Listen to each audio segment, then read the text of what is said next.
Home Show. Justin from San Leon, Texas has a question about a barn conversion.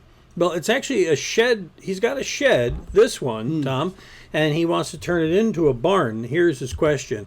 Justin writes to us, the structure currently sits on concrete blocks. He wants to know what would be the best way to support the structure so I can take up the floor and give it some more, I guess, more of a civilized feel inside.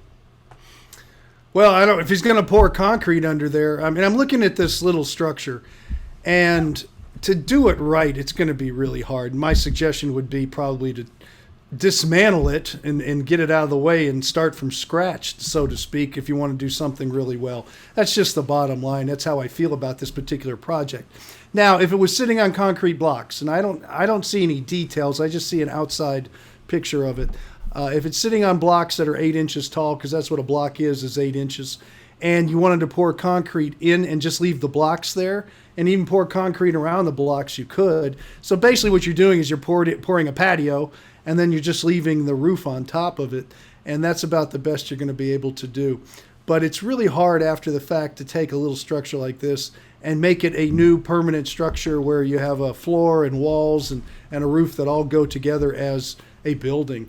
So I'm not sure what else to say is unless you just want to pour concrete on the ground, keep it separate. Maybe someday you'll take that upper structure off and go ahead and build one directly to the concrete that you poured, so make your pour nice. And if it's on those blocks and you can pour up against the blocks, that's not going to be a problem at all. It is one of those cases where it may just be easier to start over. I think so. I see he has the metal roof and stuff.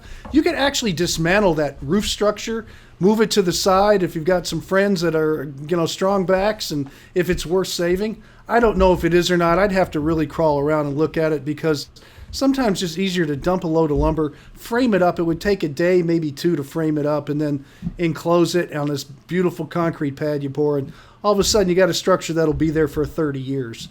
As opposed to something that you're not sure what's going on with it and just trying to save what you have. Sometimes saving what you have is not the best option. Well, you sound like my wife talking about the attic. You can get rid of the attic? Clean that stuff out. Oh, clean the stuff out. I thought you want to get rid of the attic. Okay, fine. Yep. Yeah, if you'd like some helpful advice on everything but cleaning out your attic, go to visit HomeShowRadio.com, click on that Ask Tom button. That Ask Tom button over there, and you can fill out the form, and you'll see here in a second. Let me open that form up and show you here real quick on that. And we open that up. Hello, you can open up. There it is. There's the form. You can see you can send in pictures with us, and we can help you out with that. Or, of course, you could just record a video and send that too. Either way, you send it in. We'll answer the question, post it in a video that we'll post a new one every day on our YouTube page, our YouTube channel, our Facebook page, and of course, HomeShowRadio.com.